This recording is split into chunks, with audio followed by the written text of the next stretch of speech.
Hey, it's Rob Weberg, and on this channel, we empower people to take control of their futures through expert mortgage, financial, and real estate strategies. If it's your first time watching us, go ahead and hit that subscribe button, and don't forget to get notified on all the new content we're putting out for you every single week.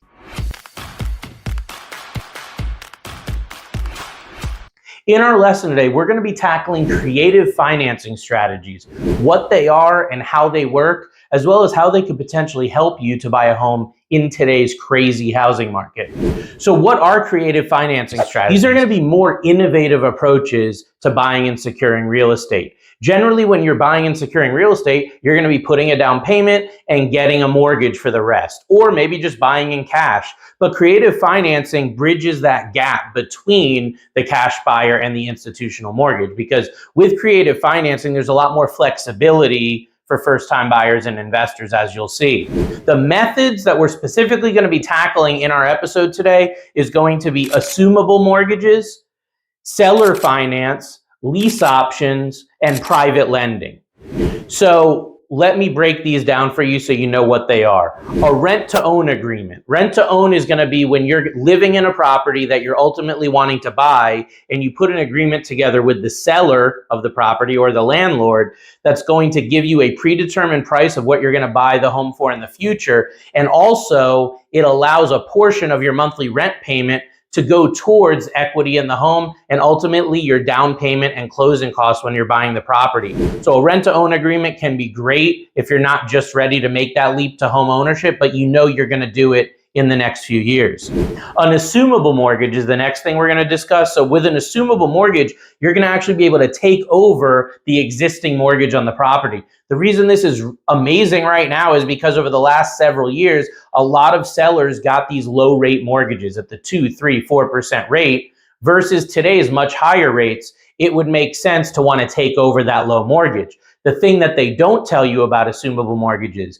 is that generally you as the buyer have to make up the difference between the balance on the mortgage and the sales price. And with a recent run up in home prices across the country, the difference between the mortgage balance and the sales price could be hundreds of thousands of dollars. So assumable mortgages are more used as a marketing tactic than they are an actual real application in today's market, but it is important you know about them because sometimes you may be able to get a deal where the assumable mortgage makes sense and you don't have to come up with a whole lot of extra money for that down payment.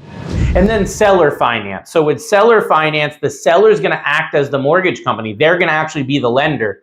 This is generally only going to be possible if they have no mortgage on the property. It gives them as the seller a bit more flexibility when it comes to taxation and a taxable event. And it gives you more flexibility too, because if the seller is the mortgage company, you can see why they would make their own guidelines. They would basically run the show when it comes to qualifying you for that mortgage. So it gives you a lot more flexibility when it comes to getting that mortgage. And then private lending is going to be like a lot of hedge funds and private individuals will do lending on their own guidelines. They don't need to go and resell these loans somewhere else. So they'll do these private lending deals that generally have a very large down payment and a lot of skin in the game to offset the fact that you're not getting qualified for a regular mortgage. So the private lending, I don't want to dive too much further into in this episode other than just telling you what it is, because the private lending is generally going to require a 50% or greater down payment, which most people today don't have that access to. So we'll focus on the other creative financing strategies in the remainder of our episode. Now, I want to give you guys a couple examples of these creative financing strategies so you can see how they're applicable to today's market, and a couple deals that I've been or had gone through that actually utilize these. So the first one was a seller finance deal.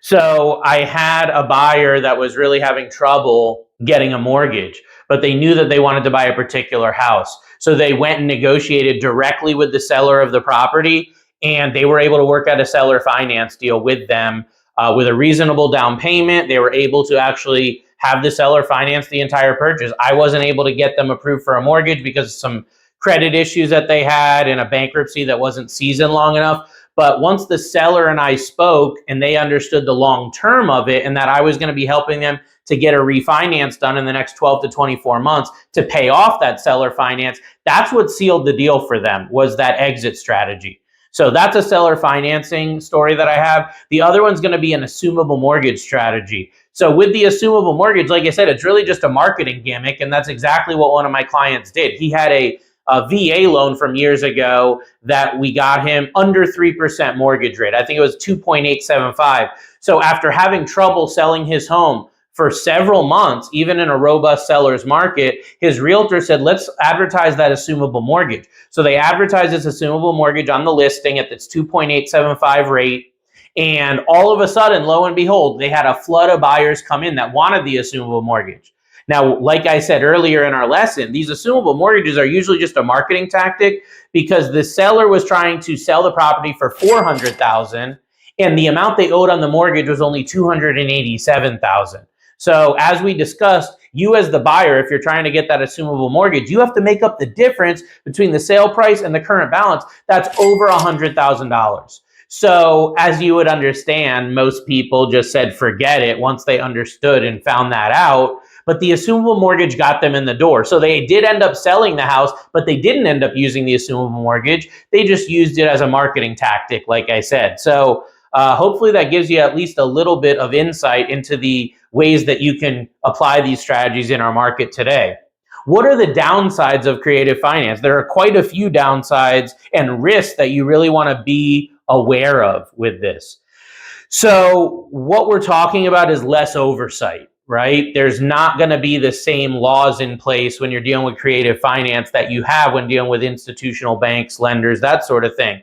So you want to understand the terms and the risks of what you're getting into. Every deal is different.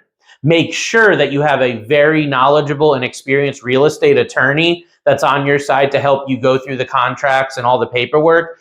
This is one case where you really want to pay as much as you can to get the best attorney possible. Cheaping out or getting the cheapest one without a lot of experience in this case could really come back to bite you hard. Also be aware of balloon payments and short terms on these creative finance strategies.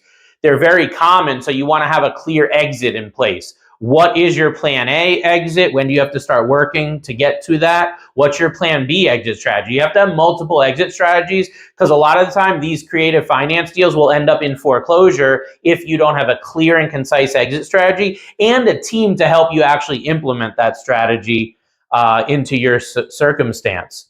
So those are some of the downsides that you really want to be aware of. Like everything, there's pros and there's cons. I feel like creative finance is okay as long as you have the right team helping you through it so you don't get hit with any of those downsides. How can buyers evaluate a creative finance deal to see if it's going to make sense for them? You really need to evaluate the long and short, or the long as well as the short-term goals of a creative finance deal to make sure it's going to fit in. If you have a 3 or 4 year time horizon, but the creative finance strategy is going to require that you get out of the loan within a year, that may not work. You need to renegotiate that up front and make sure that you're setting yourself up for success. Make sure that the numbers and the deadlines in the creative finance contract and strategy, they go along with what your numbers are, what your timelines are. If they don't, it's a recipe for disaster.